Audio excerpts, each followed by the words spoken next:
श्री ओम नमः सिद्धेभ्य ओम नमः सिद्धेभ्य ओम नमः सिद्धेभ्य नमो अरहन्ताणं नमो सिद्धानं नमो आयरीयानं नमो वज्रायाणं नमो लोये सवसाहुणम्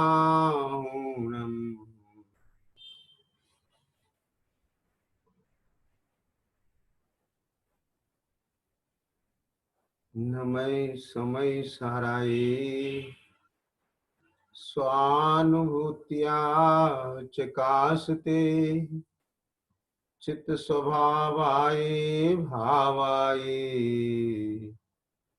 सर्वभावान्तरच्छिदे वन्दितु सब सिद्धे ध्रुव चलमनो अंगनिम पत्ते ओछामी समय पाहुड़ शुद्ध केवली भणिगम।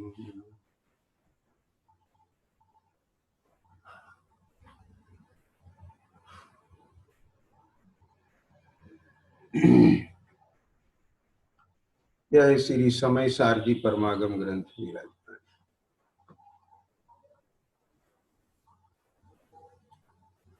अहो आचार्य कुनकुन स्वामी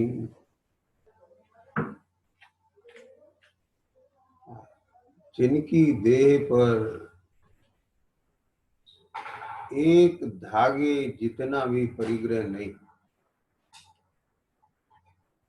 जिनकी देह पर वस्त्र मात्र परिग्रह नहीं, एक धागे जितना भी परिग्रह।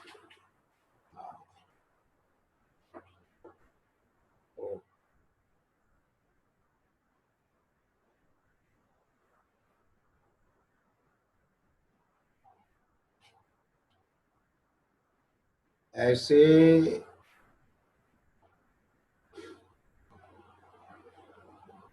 शहर गांव की बस्ती से दूर असंयमियों की संगति से दूर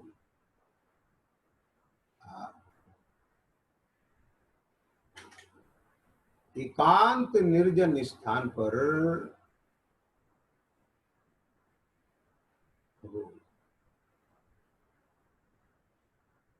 उनको जो यह तत्व ज्ञान मिला, दिव्य ज्ञान मिला, आत्म ज्ञान मिला, मुक्ति का मार्ग मिला, उसकी साधना के लिए, अपने स्वरूप की स्थिरता के लिए, अपने स्वरूप के आनंद के भोग में इतने निमग्न विषयों की आशा नहीं। अरे प्रभु, जिसको कोहिनूर मिल जाए वह पाषाण का क्या करेगा? इतनी अकल तो उस पारसा को भी थी। इस तालाब में पारस पत्थर है, इस सोने की जंजीर का मैं क्या करूं? उसका मोह लोभ छोड़ के तालाब में कूद गया। एक पाड़ा चलाने वाला, इसीलिए उसमें थी वो पर्याय गति होता।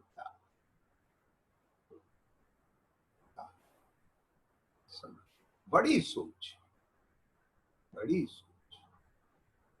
वह उस छोटे से, ये लोहे की जंजीर भी 2-4-5 किलो की होगी, लेकिन इतने स्वर्ण में वह संतुष्ट होकर नहीं गया। मुझे तो जिससे यह लोहा सोना बना है, जब पारस यहाँ है तो वह पारस मुझे चाहिए। जिसको पारस दिख रहा हो वह सोने की आशा छोड़ दे।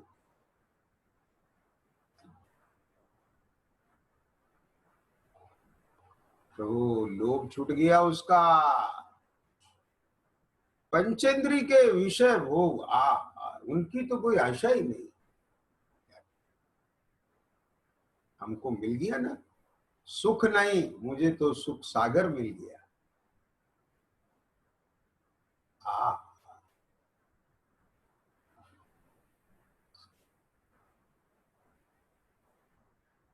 बस मुझे तो उसे ही साधना है।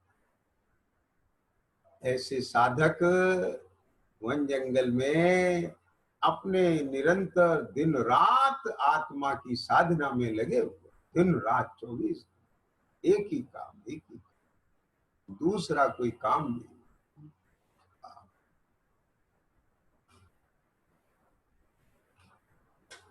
कैसी धर्म सभा उनकी होती है, होती होगी। वह निर्ग्रंथ संत प्रभु जिनका उपयोग निरंतर अपने स्वरूप के सन्मुख रहता होगा, किंचित अस्थिरता में बाहर कोई धर्म के लोग ही भव्य जीव बैठे दिख गए, उनके हित कुछ देश ना निकल जाए। वास्तव में तो धर्म सभा का उत्कृष्ट रूप वह तो समव शरण है, साक्षात तीर्थंकर भगवान का समव शरण।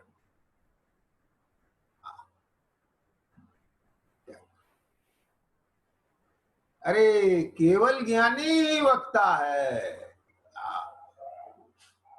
किंतु यदि देखा जाए तो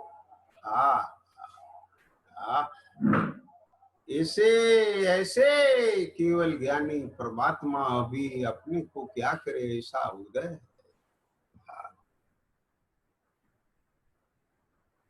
प्रत्यक्ष रूप में ऐसे कोई धर्म सभा के नायक नहीं है, तो भी अपन परोक्ष रूप में आचार्य कुंद देव, आचार्य अमृतचंद स्वामी की कक्षा में बैठ करके उनकी अनुपस्थिति में पढ़ाई कर रहे हैं। बस ख्याल में आ गई बात।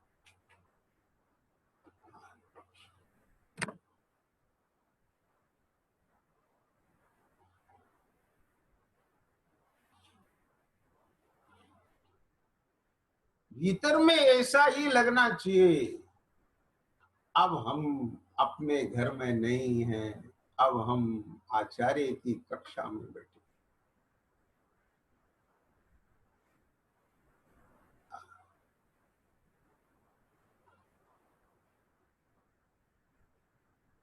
उसी मनोयोग से, उसी भावना पूर्वक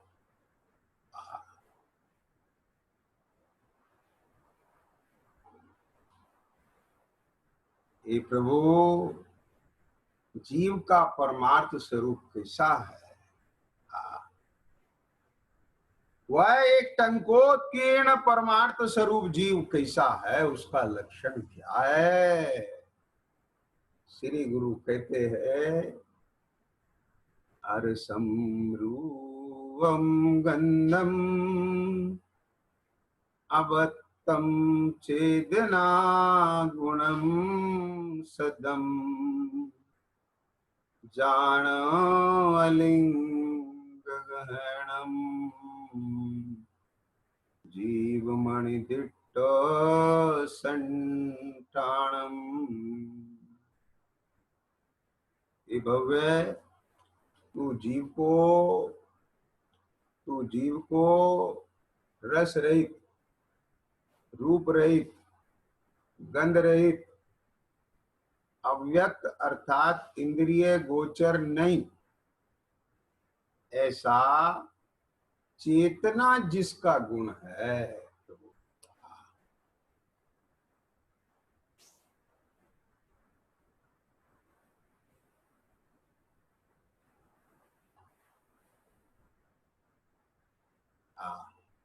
चेतना लक्षण से जो लक्षित है, राग से लक्षण ये नहीं कहा, मोह लक्षण ये नहीं कहा, ये स्पर्शन रसना घ्राण चक्षु इंद्रिय शरीर को परिणाम ये नहीं कहा, स्त्री पुत्र कुटुंब परिवार ये नहीं कहा, ग्राम नगर आदि ये नहीं कहा, पद प्रतिष्ठा ये जीव का लक्षण मेरा लक्षण है ये नहीं कहा, ये वर्तते हुए पुण्य पाप के भाव ये नहीं कहा। क्या बोला? ये जीव नहीं है। इसको ऐसा लगता है मेरे इतने दया के भाव है, दान के भाव है, भक्ति के भाव है, परोपकार के भाव है, ये मेरा लक्षण है। अरे प्रभु, ये तो शुभ भाव है, पुण्य भाव है, शुभ भाव। हाँ, समझ आया। अरे जिस चैतन्य में ये भाव प्रकाशित होते हैं वो चैतन्य तू है, लेकिन क्या करे, हाँ, इधर लक्ष्य नहीं आता। ये अनादि काल का इतना व्यामोह है, इतना व्यामोह है, ये पर ही नजर आता है, स्वयं नजर आता ही नहीं है।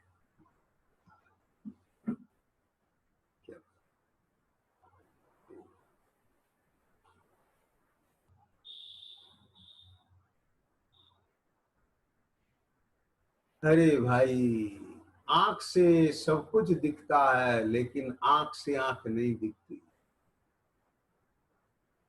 देखना चाहे तो देख सकती है, और लेकिन कभी सोचता ही नहीं है। अरे ढूंढने वाला मैं भी कोई हूं, यह कभी ख्याल में नहीं आता।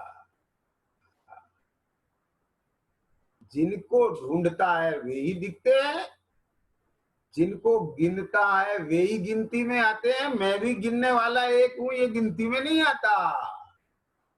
क्या 10 लोगों ने नदी पार की, 10 लोगों ने नदी पार की, तो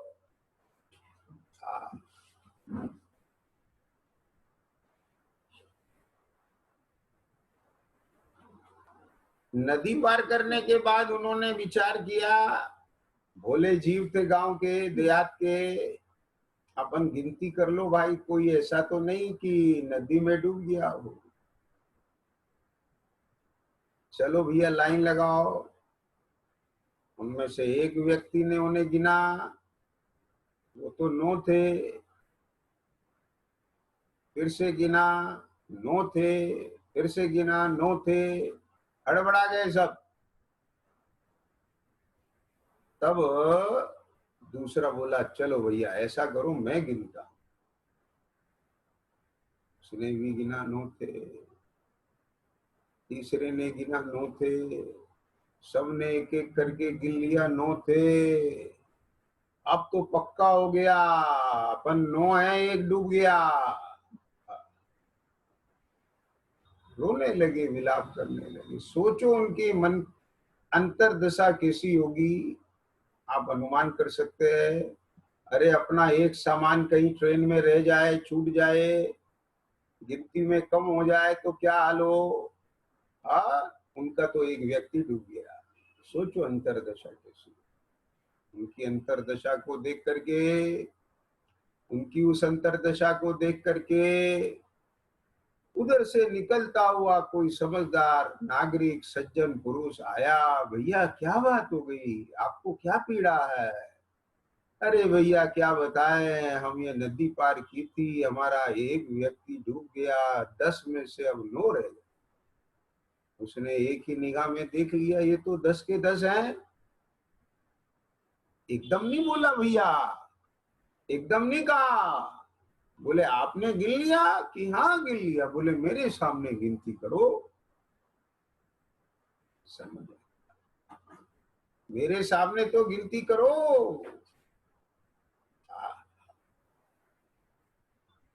क्या,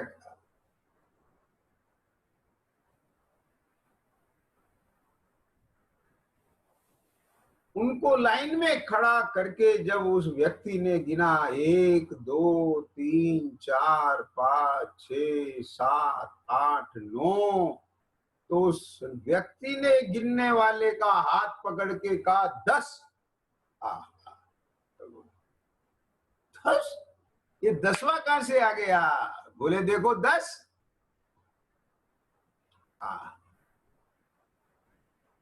क्या, अरे भैया फिर से गिनना।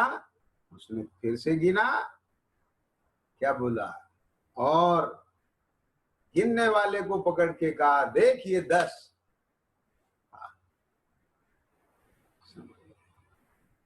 अरे गिनने वाला अपने को भूल ही जा रहा है, मैं भी हूं। समझ आया कि नहीं आया? अरे भाई, हा, ये रूप को देखने वाला, रस को चखने वाला, गंध को सूंघने वाला, शब्द को सुनने वाला शब्द नहीं है, जानने वाला मैं चैतन्य हूं, अपने को भूल ही जाता है। इधर तो देख, बोल।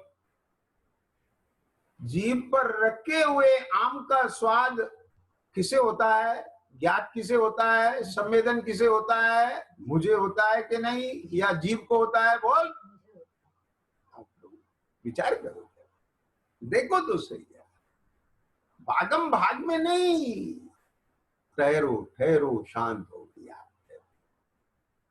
अरे भैया, अभी बताएंगे तुम्हें, पता बताएंगे। बैठो बैठो, पानी पियो जरा, मुंह मीठा करो, थोड़ा तनिक ठहरो तो सही, बैठो तो सही।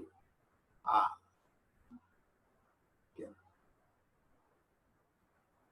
ये ठहरने को तैयार नहीं है। हाँ, आप सोचो जरा, ठहरने को तैयार नहीं। इतनी फास्ट लाइफ, भागम भाग भागम भाग भागम भाग। ओहो, कितनी फास्ट लाइफ हो गई है, भागम भाग हो गई है। ये ट्रेन निकल रही है, 5 मिनट में गुजर जाएगी। रेलवे क्रॉसिंग पर 5 मिनट भी रुकने की थावस नहीं है, धैर्य नहीं है, सहनशीलता खत्म हो गई। फास्ट। सोचो तो सही, कितनी धैर्य सहनशीलता तब होती थी जब 2-2 4-4 दिन में खबर पहुंचती थी और खबर आती थी। अभी तो तत्काल चाहिए, तुरंत चाहिए, हाल चाहिए। क्या हो गया? समझ आया? अरे रे रे रे रे रे प्रभु, सुन तो भाई, सुन तो भाई, सुन। में आया कि नहीं?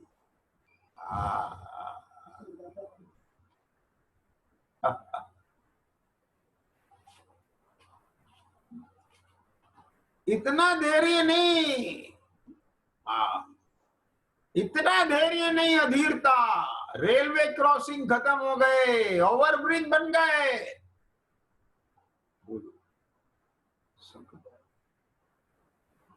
जहां इतना अधीर हो गया था ये मनुष्य, इतना अधीर हो गया, तो प्रकृति ने देखो दिखा दिया है ना। बैठो अपने घर में, 30 दिन हो गए, 40 दिन हो गए।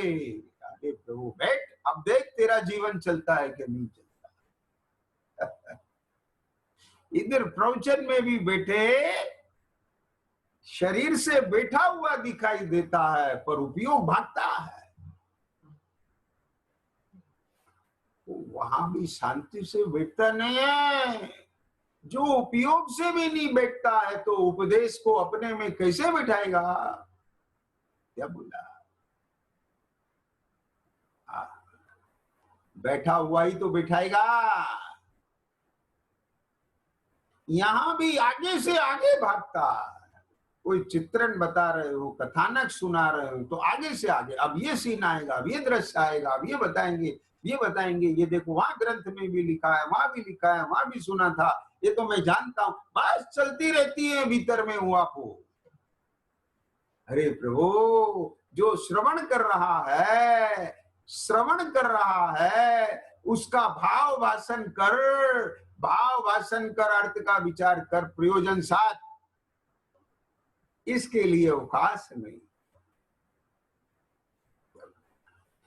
एक कषाय अपना काम करती रहती, कषाय अपना काम करती रहती है। देखो ये मैं जानता हूं, मैं नहीं जानता हूं, इसमें क्या रखा है, ये तो फालतू की बातें आ गई, अब इसकी क्या जरूरत थी। काट छाट एडिटिंग करता रहता है, वहां भी बैठ के एडिटिंग करता है। बनावट, सजावट, दिखावट, ये वासनाएं ऐसी घर कर गई, वहां भी उनकी गंध लेता रहता है। तो शांत हो। जितना तेरे पास है उसको एक तरफ रख करके बिल्कुल शांत चित्त होकर के सुन, तब समझ में आएगा। आशय तब पकड़ेगा, तू अपने आशय से सुनेगा तो आशय कैसे ग्रहण करेगा? क्या भैया, समझ में आती है बात? अरे पूर्वाग्रह पूर्वक, मताग्रह पूर्वक, हटाग्रह पूर्वक, दुर्वाग्रह पूर्वक, कषाय के आग्रह पूर्वक है यदि कोई भी कथन सुना जाएगा तो उस कथन का यथार्थ स्वभाव स्वरूप ग्रहण नहीं होता। वही वही वही वही वही नजर आता है, वही वही नजर आता है। अरे प्रभु ठहर ठहर जरा ठहर। सड़क पर भी वो निर्देश लिखा होता है, ठहरो, रुको, रुको, देखो, चलो। क्या रुको, संभलो, चलो। पहले रुको, हाँ ठहरो, देखो भैया, तुम्हें इधर जाना, किधर जाना, जरा समझो, भागम भाग मत करो। यदि ये भागम भाग चलती, आज बहुत लोग कह रहे हैं ना, अरे अपन तो भागम भाग में जीवन का अर्थ ही भूल गए। ये प्रकृति ने थोड़ा आंख खोली, अभी थोड़ी आंख खुली है, फिर भागम भाग चालू हो जाएगी। अरे जब नेमिना स्वामी के समव शरण में यह घोषणा हुई थी 12 वर्ष के बाद द्वारका जलेगी, तब भी जो जिनकी होनार बली थी, धन्य धन्य है जे जीव निर्भव पाइए कार्य किया, जिनकी होनार बली थी प्रभु हमको जैनेश्वरी दीक्षा लो, महाव्रत अंगीकार किए, अनेक लोगों ने अणुव्रत अंगीकार किया, अनेक लोगों ने सम्यक को अंगीकार किया, वैराग्य को प्राप्त हुए, और कुछ लोगों को तो वहां भी यही, हम वो सब निमित्त ही हटा देंगे, फिर देखते हैं कैसे जलेगी। अब पता चल गया है ना, अब जलने नहीं देंगे। क्या वो उसी में लग गए, कुछ आत्म कल्याण में लग गए, कुछ द्वारिका को बचाने में लग गए। जो द्वारिका को बचाने में लग गए वे सब जल गए, और जो अपने को उस विकल्प की आग से बचा करके भगवान की शरण में आ गए वे सब बच गए।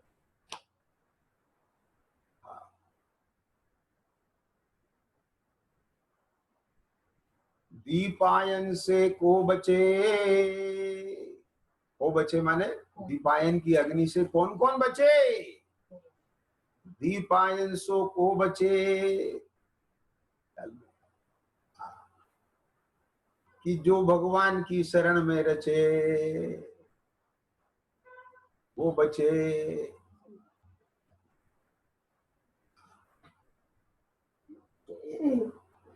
अरे प्रभु ये क्यों ख्याल में आ रहा है ना, अभी तो एक वायरस ने पूरी दुनिया को अपना अपना असर दिखा दिया, प्रभाव दिखा दिया, घुटने टिका दिए, लेकिन ऐसे ऐसे पता नहीं कितने वायरस हो सकते। एक कर्म का एक उदय ये ऐसे पटक के मारता है, एक कर्म का उदय। पर्वत से जैसे किसी व्यक्ति को ऐसे फेंक दिया जाए,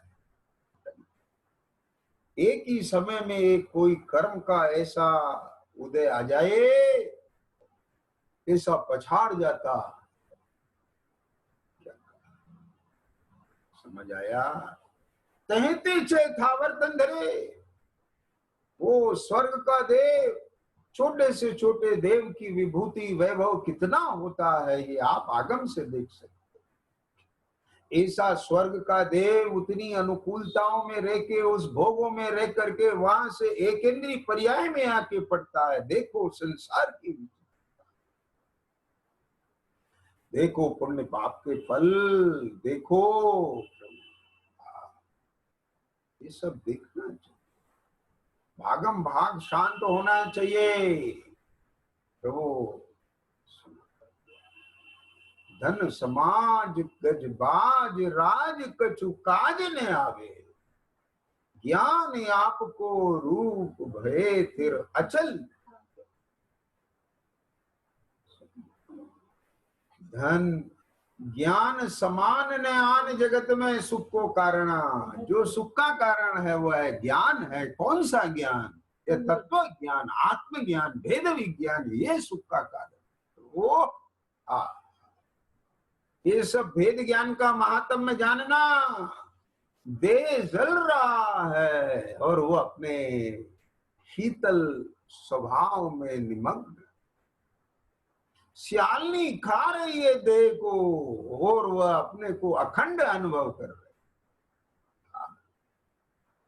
अखंड अनुभूति के फल पर अखंड केवल ज्ञान की प्राप्ति। अरे गजब! वाह! शरीर के ऊपर, सिर के ऊपर सिगड़ी जल रही है, अंगारे धधक रहे हैं। उन्होंने कषाय की अग्नि में जल करके सिर पर अग्नि जलाई। क्या बोला? समझ आया? ये प्रभु, ससुर कषाय की अग्नि में जल रहा है, देह कोयले की अग्नि में जल रही है, और दस कुमार ने अपने में ध्यान की अग्नि जला के कर्मों को जला दिया। देखो आत्मा की शक्ति, देखो आत्मा की सामर्थ्य। ये आत्मज्ञान का फल है प्रभु, ये धर्म ध्यान का फल है, शुक्ल ध्यान का फल है। आर्त ध्यान, रौद्र ध्यान से विष के फल मिलेंगे, आकुलता के फल मिलेंगे। प्रभु यदि तुझे निराकुलता रूप फल चाहिए, सुख शांति के फल चाहिए, शांतता प्रभुता के फल चाहिए, तो धर्म ध्यान पूर्वक शुक्ल ध्यान की तैयारी। तो ऐसी शक्ति और सामर्थ्य प्रत्येक जीव के अंदर कुदरत ने दी है, लाना नहीं है कहीं से। क्या बात है! उसको बताने वाला जिनागम है ये सर्वज्ञ देव।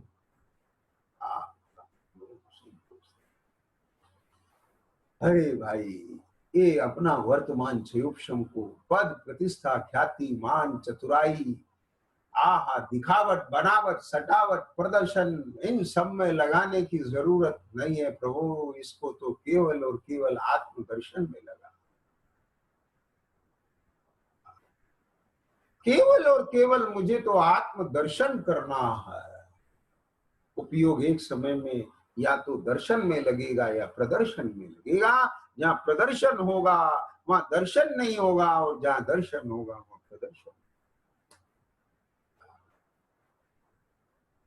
समझ में आया? अरे जो गिनने वाला है वो भी है कि नहीं?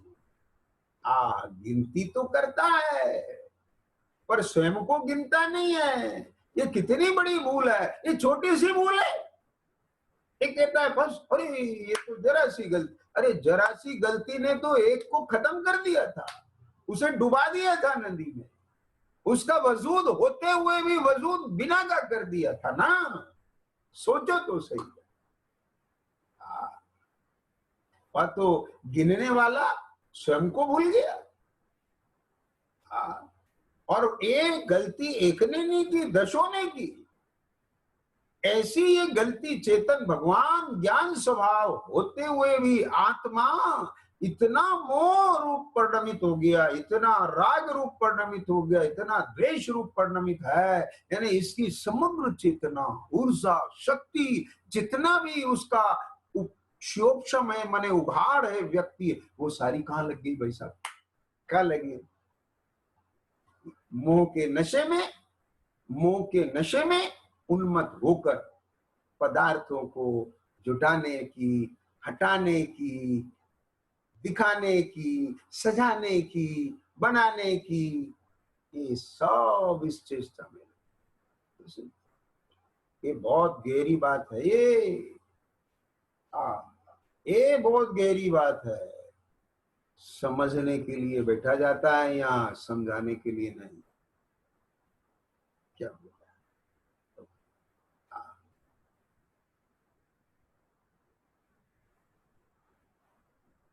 किंचित भी वो परिणाम वहां से आएगा।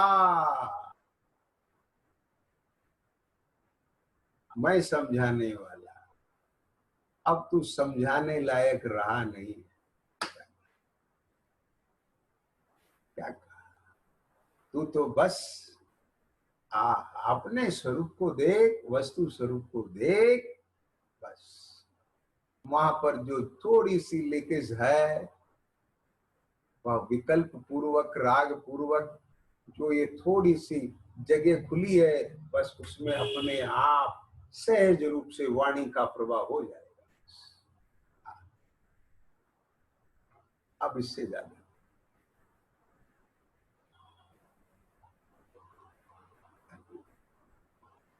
निहार चेतन अपना रूप निहार, निहार निहार के अपने रूप को, परिणति अपनी निखार, निहार चेतन अपना रूप निहार। समझ आई?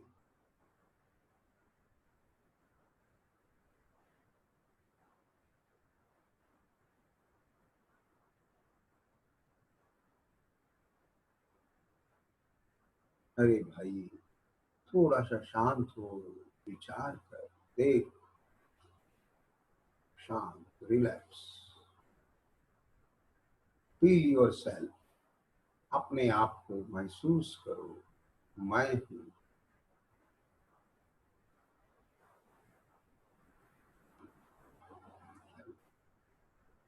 देखो मैं आपको अभी एक रूपक बता,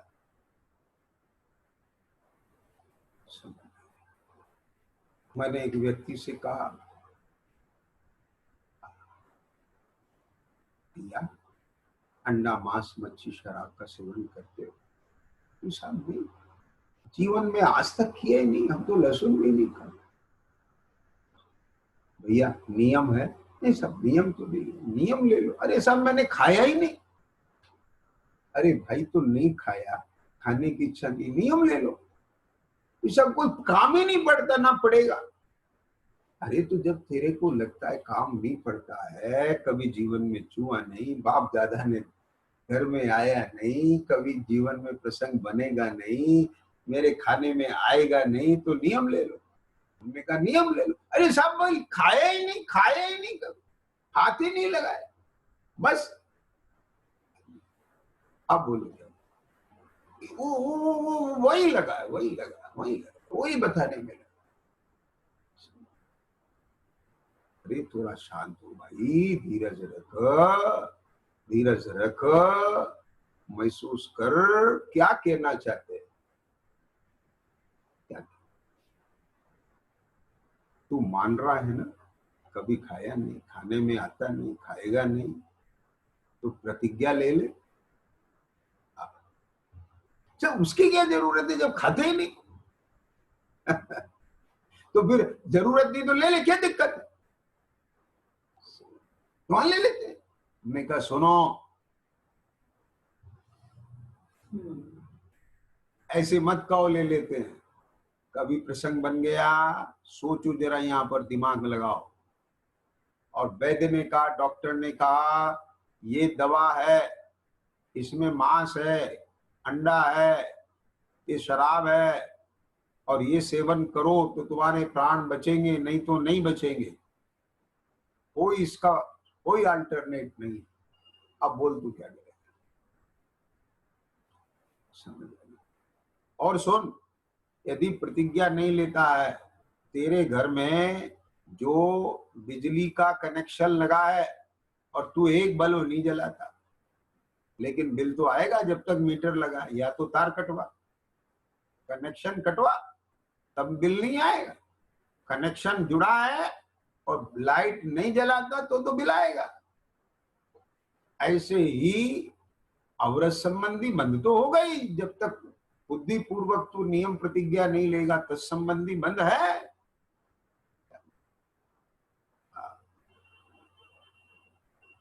ये सब बात ख्याल में ले। नहीं नहीं साहब, वो मैं तो खाता ही नहीं, मैं तो खाता ही नहीं, मैं तो खाता ही नहीं, बस एक ही धुन। फिर दूसरे ने कहा, अरे बोलता ही रहेगा, बाबूजी की सुनेगा भी कि नहीं सुनेगा, बाबूजी क्या कहना चाहते हैं। तब थोड़ा शांत हुआ और उसको फिर ये सारी बात समझाई। तब उसने कहा, हमने कहा देख अपने अंदर में ऐसा भाव देख, ऐसे मत कह कि मेरी तरफ से सारे लोग के जितने भी प्राणी हैं, पशु पक्षी हैं, प्राणी हैं, त्रस्त जीव हैं, प्राणी हैं, वे सब क्या है ना, जितने त्रस्त जीव होते हैं ना, उन सब के ये मांस मज्जा वाला उदरिक शरीर होता है, इसलिए उसमें मांस भक्षण का दोष है। एकेंद्रीय वनस्पति काय में मांस भक्षण का दोष नहीं आता। उसमें भी जो साधारण प्रत्येक का भेद है वो बहुघात जीव, उसमें बहुत जीव होते हैं आलू आदि में, जमीकंद में, उस अपेक्षा से उनके भक्ष का निषेध किया। समझ आ गया? तो मेरी तरफ से सारे जगत के जीव निर्भय हो जाओ, अपने अंदर ये भाव ला, देख तेरे अंदर कैसा चांदना आएगा। निर्भय हो जाओ, मेरी तरफ से निश्चिंत हो जाओ, मेरी तरफ से निश्चिंत हो जाओ, मैं किसी को मारूंगा नहीं, काटूंगा नहीं, भक्षण करूंगा नहीं। समझ, ये अंदर से कितना बड़ा काम हो जाए अंतरंग से, इसे समझाया उसको। और भीतर से लहर भी तब खत्म होएगी कि कुछ भी स्थिति आ जाए, मेरा प्रतिज्ञा है, सौगंध है, मैं ये काम नहीं करूं। अब उसको उसका भाव ख्याल में आ गया। अब वह उस भाव पूर्वक भीतर के निष्ठा से अपने पूरे द्रव क्षेत्र काल भाव का विचार करके अपनी दृढ़ता से अब वो प्रतिज्ञा धारण करे, तो वह प्रतिज्ञा है देखा देखी की कसाय की प्रतिज्ञाएं थोड़ी होती है। काल में ये स्वरूप है जिनागम में। पहले तत्व ज्ञान होता है, माने जो भी प्रतिज्ञा ले रहा है उसका स्वरूप ज्ञान में आता है, उसके गुण दोष का विचार करता है, अपनी शक्ति द्रव क्षेत्र काल भाव का विचार करता है। उसके बाद समझ आया, जैसे लोक में कॉन्ट्रैक्ट एक्ट पढ़ाया जाता है तो वहां यही बात आती है कि जो ये एग्रीमेंट हुआ है, तुम्हारा अनुबंध हुआ है, वो किसी अनुचित प्रभाव से तो नहीं हुआ, अज्ञानता से तो नहीं हुआ, उत्पीड़न से तो नहीं हुआ। समझ आया ना? माने ये सारी कंडीशंस हैं, ख्याल में आया? ये इन सब के बिना जो अनुबंध होता है वो वैध होता है। ऐसे ही जो ली गई प्रतिज्ञा होती है वो कार्यकारी होती है जब वो तत्वज्ञान पूर्वक यानी सम्यक ज्ञान पूर्वक ली जाती, यथार्थ समझ पूर्वक ली जाती है। सम्यक ज्ञान से मतलब उसकी यथार्थता को ख्याल में लेके। इसी प्रकार यह उपदेश, यहाँ बैठना अलग बात है, उसको अपने में बिठाना अलग बात है। क्या अब यहाँ बैठ करके इधर कह रहे हैं प्रभु तुम अरसम रूपम गंधम हो, हाँ वो तो है ही, वो तो हमको पता ही है, हमको पता ही है, अब सुनने की चेष्टा ही नहीं करे। ये सारी स्थिति ख्याल में आया कि नहीं? प्रभु तुम ऐसा अनुभव करो, अब वो तो हम जानते ही है, वो तो हम जानते, बोलो ऐसा होता है कि नहीं होता? यानी इस बात को लेकर के ऐसा लगता है कोई और चीज बताओ, और चीज बताओ। वाह, एक बात बताओ, यहाँ जब उपयोग क्षण क्षण में अंतर्मुख होकर के अपने को अरसम रूपम गंधम ऐसा अनुभव करता है, ऐसा सुसंवेदन करता है, तो क्या प्रकट होता है? बोल, ये नया नया दिखता है क्या? वह चैतन्य नया है क्या? वो त्रिकाली ध्रुव है, उसका स्वभाव सदा एक रूप है, अनेक रूप नहीं है, तो उसे नया नया कहां से लाएगा? बोल तो वो अद्भुत बात है। विचार कर, नित्य वही प्राणायाम करता है, वहां तो बदलता नहीं है। नित्य वही रोटी खाता है, बदलता नहीं है। नित्य उसी घर में रहता है, उसे रोज रोज बदलता नहीं है। नहीं तो वही माँ बाप पति पत्नी बच्चे रहते हैं, वही दिखते हैं, बदलता नहीं है। साहब हम क्या करते हैं, उनके कपड़े बदल लेते हैं। ख्याल में आया कि नहीं? उस घर के अंदर हम व्हाइट वॉश जरा इंटीरियर बदल लेते हैं। तेरी चेतना अदलने बदलने के लोभ में ही फंसी रहेगी प्रभु। ये प्रमेय का लोभ छोड़ दे। ये सब गे लुब्धता है भगवान, ये सब गे लुब्धता। मैं वही का वही और वैसा का वैसा। हाँ, ये कर्म क्षण क्षण में बदल रहा है। अपने को सुन, यदि तुझे बदलता हुआ ही देखना है, क्या बोला, यदि तुझे बदलता ही देखना है तो कर्म के निमित्त से जो अपने परिणाम बदल रहे हैं उन्हें देख, दूसरे के को मत देख, खुदगल को मत देख। और सुन, कर्म के क्षण क्षण में बदलते हुए, उस निमित्त से बदलते हुए स्फटिक के रंगों को देख। यदि तुझे बदलने का ही देखने का शौक है, यहाँ तू बदलता हुआ देखेगा तो हो सकता है और होएगा इस बदलने के बीच में तुझे एक अनबदला मूर्ति वही की वही है, रंग कैसे बदल रहे, मूर्ति वही की वही है, स्वभाव वही का वही है। तो तूने बदलने में अनबदले को देख लिया, अनबदले को देख करके बदलने वाले को देख लिया, बदलते हुए अनबदले को देखा, अनबदले को देखते हुए बदलने को देखा, तुझे वस्तु स्वरूप का निर्णय हो गया। यही तो मेरा भी स्वरूप है। हाँ, वो सुन तो सही भाई। हम तो कबहू न निज घर आए। अरे निज घर नहीं आए, निज घर की बात कभी सुनी नहीं है। समझ आया कि नहीं आया? शुद्ध परुचिदान बुदा सर्वस्व काम भोग बंद का, यानी ऐसे सुनता है। आप समझे ना? हाँ, ये तो हम जानते हैं।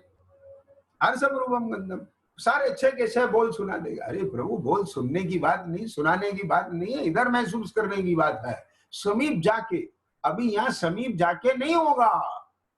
क्या यहाँ तो इशारा हो रहा है ना, अब भीतर जा, देख जरा इस पुद्गल को पूरा अलग देख। क्या कहा, समझ आया कि नहीं आया? वो 5 पॉइंट देख यहाँ पर, फिर 6वां पॉइंट ख्याल में आएगा। पहला पॉइंट कहते हैं पुद्गल द्रव से अन्न है। देख, ये मुर्दा पड़ा हुआ है, ये स्पर्श रस गंध वर्ण पुद्गल द्रव पड़ा हुआ है। बोल, इसमें कौन नहीं है? क्या कहा? जीव नहीं है, चेतना नहीं है। बोल, इसके मुंह में रसगुल्ला रख, कितना स्वाद जाएगा इसे? बोल, अब ये उठ के क्यों नहीं बैठता है? तुम इतने लोग रो रहे हो, ये भैया क्यों रो रहे हो तुम? इसमें संवेदनता नहीं रही, वो जीव चेतना चली गई। देख, ऐसे देख और महसूस कर। उद्गल द्रव की, जीव द्रव की भिन्नता को महसूस कर, केवल रट मत। कल में आया, विधि समझ में आती कि नहीं आती? तेरे फीलिंग में जो नशा है, तेरे जो फीलिंग में भ्रम है, वहां से निकलना है। जैसे ये कपड़ा होता है ना, इसके ताने बाने रेशे सब में मैल भर गया, एक मैल ऊपर है उसे झाड़ दिया, एक भीतर भरा है। जी हाँ, समझ गए। ये मोह कर्म ऐसा नहीं है, ये झाड़ दिया। ये अनादिकाल से जीव के साथ में एक क्षेत्र होगा। ये कारमान शरीर जीव के साथ एक क्षेत्र होगा, दूध पानी की तरह से मिला होगा। आप समझिए कि चेष्टा जो ये दर्शन मोह की प्रकृतियां हैं, क्या कहा, वर्तमान में इनका क्षय नहीं है। उपशम के काल में दर्शन मोह प्रकृतियों का उपशम होता है। एक चेतना अपने चेतना के समीप जाकर के उसकी प्रतीति करती है, वह प्रतीति जिस जीव को बनी रह जाती है उसका उपशम अंतर्मूर्त काल है उपशम का, वो छूटने पर क्षोक्षम सम्यक तो हो जाता है। और यदि क्षोक्षम नहीं हो तो उपशम सम्यक छूट करके मिथ्यात्व में चला जाता। समझ, आप समझने की चेष्टा कीजिए। केवल शब्दों को रटने से काम नहीं चलेगा। निरंतर भिन्नता की भाषणा, निरंतर अपने चैतन्य की भाषणा की प्रतीति रहनी चाहिए, वर्तनी चाहिए प्रभु। वो भाषणा अनुभव ज्ञान है, वह प्रतीति है, वह परिणति बनी रहती है। प्रभु सुनो भैया,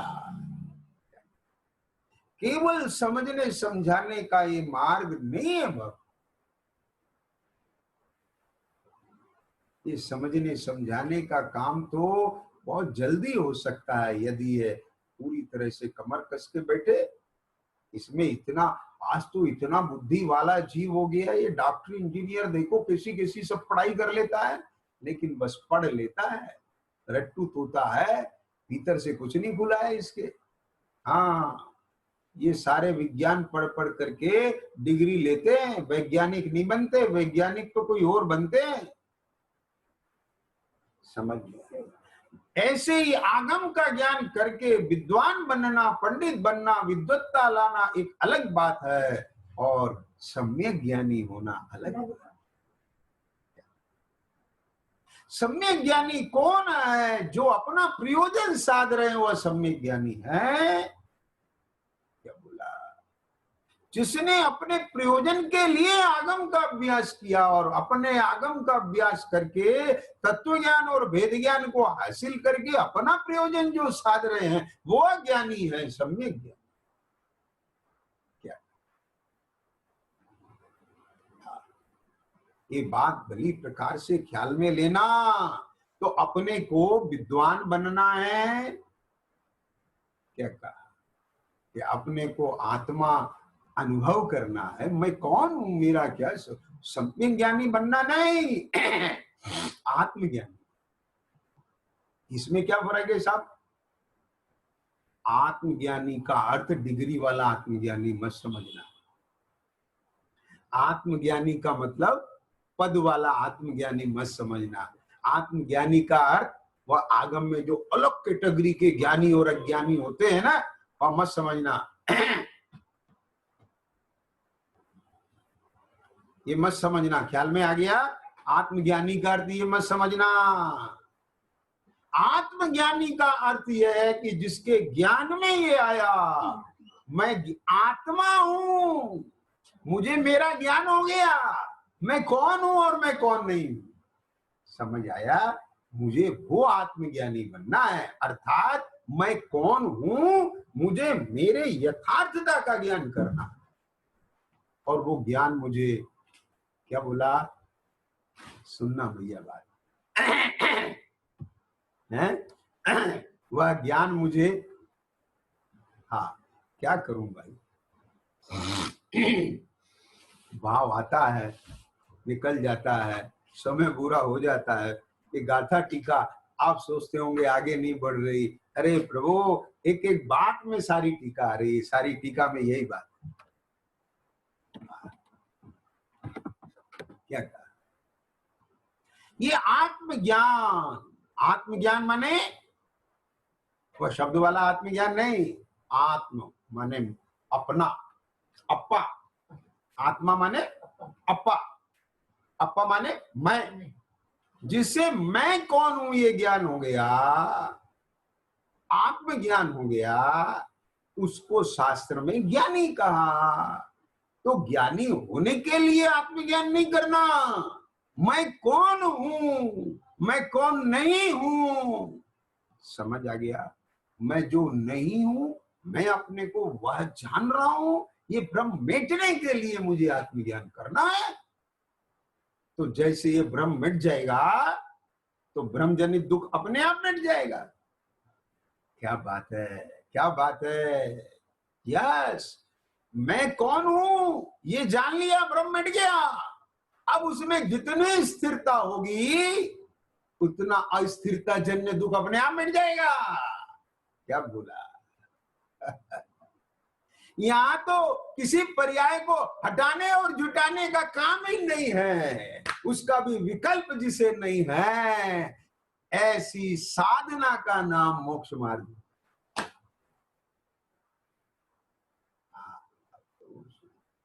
अद्भुत बात। यहाँ तो सब अप्पा सुपर मप्पा। पहले ऐसे होते थे, कहने को अनपढ़ होते थे वो, बेपढ़े लिखे, लेकिन उनमें ऐसी खुदगर्जी होती थी, खुदगर्जी। वो होगा अपने घर का रईस, मैं मेरे घर का राजा। क्यों मड़ोर में रहता है, मैं उसके घर एक दिया सलाई भी, पहले लेके चलते थे आग का उपला, वो गोबर का उपला ले लेके घर जाते थे, जरा आँच दे देना, आँच मांगने जाते थे, दिया सलाइयां नहीं थी।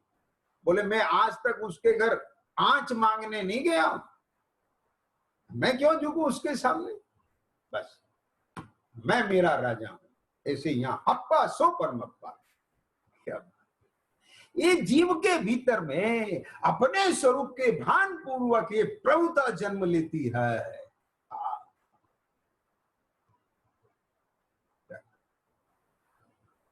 मैं हूं अपने में स्वयं पूर्णा। देख, यहाँ देख, ठहरो, शांत, फील योर सेल्फ। कुछ नहीं, कोई रूपक मत बनाओ, कोई विजुअलाइजेशन नहीं, कोई आकार प्रकार नहीं, कोई इमेजिनेशन नहीं, कोई कल्पना नहीं, कुछ नहीं। मैं क्या करूं, अरे कुछ करना ही नहीं ना, शांत, अपने आप को अनुभव कर। जो चेतना इंद्रिय और मन के माध्यम से पर को गे बना रही है, बस वही चेतना अपने में बैठने लग जा, समाने लग जा। सर्वांग असंख्यात प्रदेश रूप मेरी चैतन्य सत्ता, एक एक प्रदेश में ज्ञानादि अनंत गुण उपयोग स्वरूप पूरी अखंड चैतन्य सत्ता।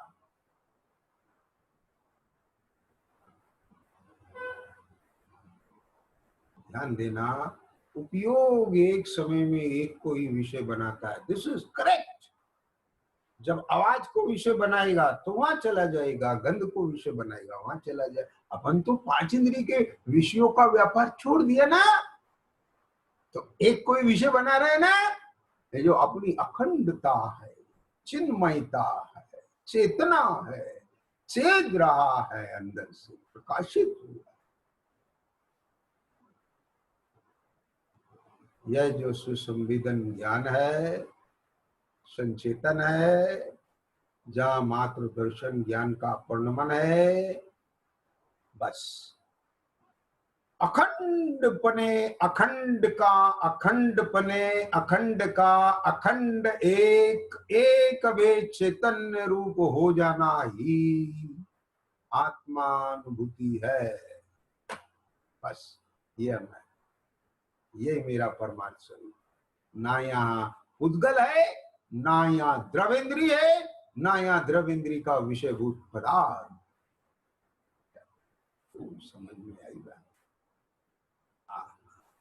उद्गल द्रव से अन्न होने से मैं अरस हूँ, स्वयं रस गुण रूप नहीं होने से अरस हूँ, द्रव इंद्री का स्वामित्व नहीं होने से द्रव इंद्री के आलंबन से नहीं चकता अरस हूँ, भाव इंद्री स्वरूप मेरा नहीं है, खंड होके नहीं अखंड पने जाने ऐसा मेरा स्वरूप, तो यह भी मेरा स्वरूप नहीं है, इसलिए मैं भाव इंद्री से भी रस को नहीं चकता अरस हूँ।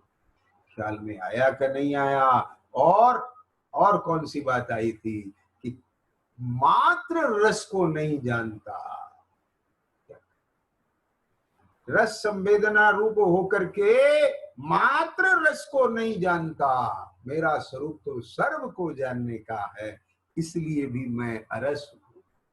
माने रस नहीं हूं, गंध नहीं हूं, मैं कोई ऐसी चीज हूं जो सर्व को जानने वाली है। रस हुए तो रस को, गंध हुए तो गंध को, रूप हुए तो रूप को, शब्द हुए तो शब्द को, स्पर्श हुए तो स्पर्श को। इसलिए ना मैं रस हूं, ना स्पर्श हूं, ना गंध हूं, ना वर्ण हूं, ना शब्द हूं, मैं तो कुछ और हूं, और हूं मैं चैतन्य। कैसे कहते हो ये सब मैं नहीं दिख रहा? यह मैं चैतन्य, यह मैं चैतन्य।